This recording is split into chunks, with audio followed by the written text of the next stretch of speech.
Assalamu алейкум, YouTube көрүүчүлөр, жылкы сүйүүчүлөр. Сатууда достор, бир жакшы аттын баласы чыгат, ушул тору. Акчасы дагы өтө арзан баада болот. Буну тайдын атасы жакшы ат экен достор. Улакта жүргөн Карабайыр аттын баласы экен достор. Срочный сатылат экен. Ден соолугуна, ичип жешин, бутуна, 4 казыгына жооп экен. Тайдын достор минге болгон жаш балдар мине берет, үйрөтүлгөн, өтө жакшы үйрөтүшүптүр. Тайдын фигураларына дагы, булчуңдарына маани берсеңер достор, жакшы экен. Баазы 65 миңге коюлат экен достор.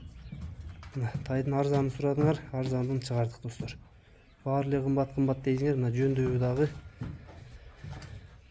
чыкты достор, акчасына жараша. Тайдын сорун фигураларын карагыла, самбулчуңдары, кормонун түзүлүштөрү, эч бир жеринде айып жок, 4 казыгы, ден соолугуна, ичип жешине буйруса жооп достор.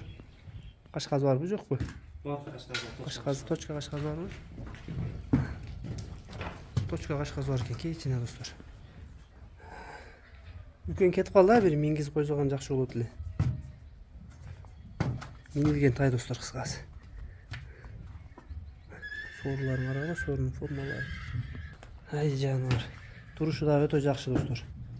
Алып жетишип калгыла, адрес Аксы району, Коштөбө, буйруза Тынарбектен ушул тектүү бир жакшы аттын баласы сатууга чыкты.